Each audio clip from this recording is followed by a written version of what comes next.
अब ये सच्चाई है कि अनुच्छेद 370 अतीत बन चुका है। यह भारतीय जनता पार्टी यानी मोदी सरकार की बड़ी जीत है, जिस पर सुप्रीम कोर्ट की मोहर भी लग चुकी है। यह नहीं भूलना चाहिए कि जिस तरह से जम्मू कश्मीर से अनुच्छेद 370 को खत्म किया गया है, उसी तरह से दूसरे राज्यों में भी राष्ट्रीय शासन की आड़ में कुछ भी किया जा सकता है। सुप्रीम कोर्ट का यह फैसला केंद्र के लिए एक आमंत्रण की तरह है कि वे अब किसी भी राज्य के किसी हिस्से को अलग करके नए केंद्र शासित प्रदेश बनाने पर विचार कर सकती है। अगर भविष्य में कोई केंद्र सरकार ऐसा करती है तो उसके सामने अनुच्छेद 370 की नजीर होगी। यह फैसला एक नजीर बन जाएगा। जम्मू कश्मीर में अनुच्छेद 370 को भाजपा इस तरह प्रचारित करती थी जैसे उसकी वजह से कश्मीर गुलाम था, भारत का हिस्सा नहीं था। अनुच्छेद 370 के खात्मे के बाद अभी संदेश दिया जा रहा है कि हमने जम्मू कश्मीर को किसी से आजाद करा लिया है। किसी को यहाँ आप इन्वर्टेड कोमा में करके पढ़ सकते हैं किसी का मतलब क्या होता है।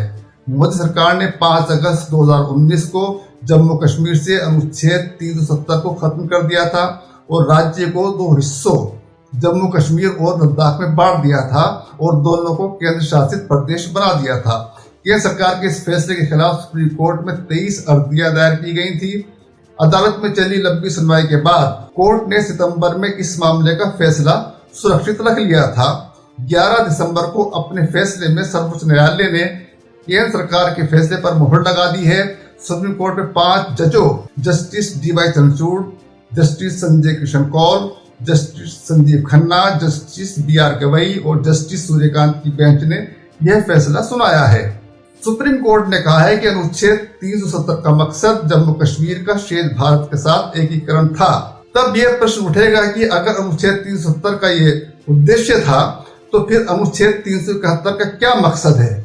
इस अनुच्छेद की उपधाराओं ए से लेकर खे तक के जरिए महाराष्ट्र, गुजरात, नागालैंड, असम, मणिपुर, आंध्र प्रदेश, सिक्किम, मिजोरम, अरुणाचल प्रदेश और गोवा को कई प्रकार के विशेष अधिकार और संरक्षण मिले हुए हैं।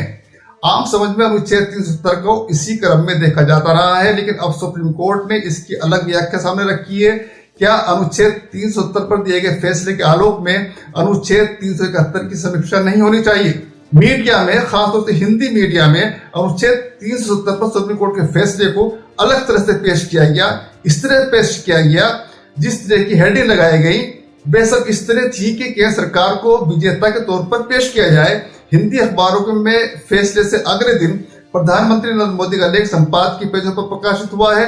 जिस पेज पर सत्ता से सवाल करते लेख छपते रहे हैं, उस पेज पर प्रधानमंत्री का लेख छापना साबित करता है कि सिर्फ न्यूज चैनल ही नहीं, अखबार भी गोदी हो चुके हैं।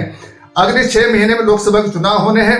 याद कीजिए, जब फरवरी 2019 में पुलवामा हुआ था तब प्रधानमंत्री नरेंद्र मोदी ने महाराष्ट्र के लातूर में एक सभा में कहा था, मैं पहली बार वोट देने जा रहे लोगों से पूछता हूं, क्या आपका वोट उन सैनिकों को समर्पित हो सकता है जिन्होंने पाकिस्तान के बालाकोट में एयर स्ट्राइक की थी?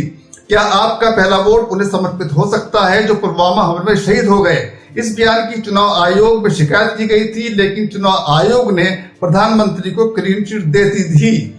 क्या इस बार भी प्रधानमंत्री मतदाताओं से जम्मू कश्मीर से अनुच्छेद 370 के खात्मे के नाम पर वोट मांग सकते हैं? ये ऐसा सवाल है जिसका जवाब जल्दी मिल जाएगा, क्योंकि जल्दी चुनाव प्रचार भी शुरू हो जाएगा। 22 जनवरी को राम मंदिर का उद्घाटन नरेंद्र मोदी करेंगे। सवाल है, किसी धर्मनिरपेक्ष देश के प्रधानमंत्री को इतनी शिद्दत से धार्मिक गतिविधियों में भाग लेना चाहिए क्या जितना प्रधानमंत्री नरेंद्र मोदी लेते हैं? लोकसभा चुनाव में भारतीय जनता पार्टी के पास अपने मतदाताओं को लुभाने के 2 बड़े मुद्दे होंगे, एक राम मंदिर का उद्घाटन, दूसरा अनुच्छेद 370 का खत्म होना। सुप्रीम कोर्ट ने अनुच्छेद 370 पर अपना फैसला सुरक्षित रख लिया था। क्या ये कहा जा सकता है कि खास टाइम पर फैसला सुनाया गया जिससे उसकी गूंज आगामी लोकसभा चुनाव में गूंजती रहे और भाजपा को सियासी फायदा हो जाए? क्या ऐसा किया गया है? यह एक बड़ा सवाल है। आप देख रहे थे जन विचार। हमारे इस YouTube चैनल को सब्सक्राइब कर दीजिए। बहुत बहुत शुक्रिया, बहुत बहुत शुक्रिया।